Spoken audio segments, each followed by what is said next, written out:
Hello माँ, मैं राजू बोल रहा हूँ। कैसी हो माँ? मैं ठीक हूँ बेटे। बताओ तुम और बहू दोनों कैसे हो? हम दोनों ठीक हैं माँ। आपकी बहुत याद आती है। अच्छा सुनो माँ, मैं अगले महीने इंडिया आ रहा हूँ तुम्हें लेने। क्या?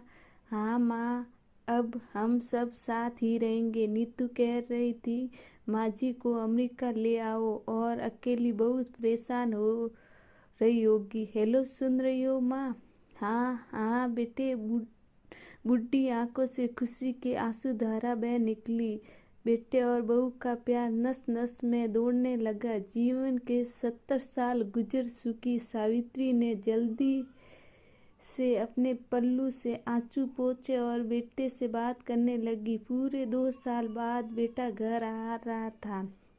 बूढ़ी सावित्री ने मोहल्ले भर में दौड़ दौड़ कर ये खबर सबको सुना दी। सभी खुश थे कि चलो बुढ़ापे चैन से बेटे और बहू के साथ गुजर जाएगा।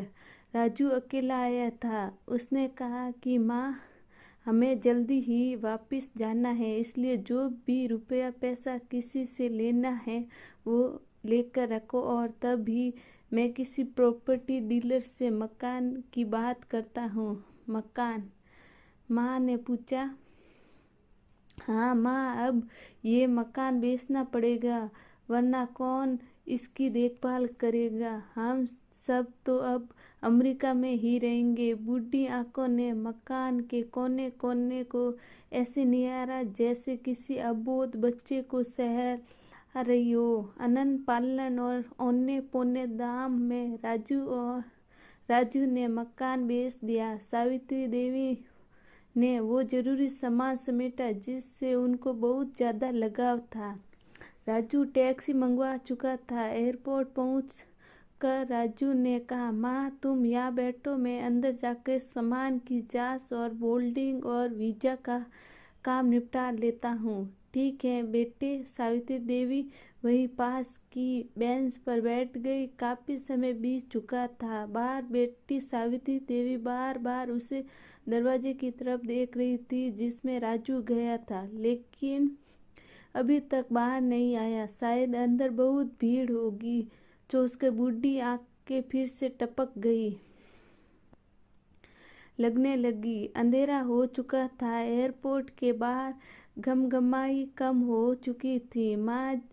माँ जी किस से मिलना है? एक कर्मचारी ने वरदा से पूछा। मेरा बेटा अंदर था टिकट लेने और मुझे अमेरिका लेकर जा रहा था, सावित्री देवी ने घबराकर कहा। लेकिन अंदर तो कोई पैसेंजर नहीं है। अमेरिका जाने वाली फ्लाइट तो दोपहर में ही चली गई। क्या नाम था आपके बेटे का? कर्मचारी ने सवाल किया। राजू। सावित्री के चेहरे पर चिंता की लकीरें उमड़ आई। कर्मचारी अंदर गया और कुछ देर बाद बाहर आकर बोला, माँ जी, आपका बेटा राजू तो अमेरिका जाने वाली फ्लाइट से कब का जा चुका है। क्या? वरदा की आंखों से आंसू का सैलाब फूट पड़ा। बूढ़ी माँ का रोम रोम कांप उठा। किसी तरह वापस घर पहुंची जो अब बीत चुका था। रात में घर के बाहर चबूतरे पर सो गई।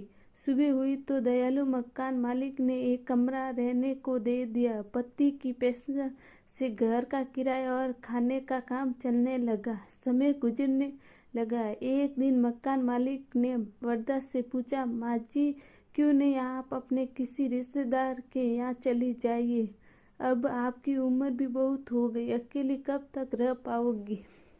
हाँ चली तो जाऊँ, लेकिन कल को मेरा बेटा आए तो या फिर कौन उसका ख्याल रखेगा?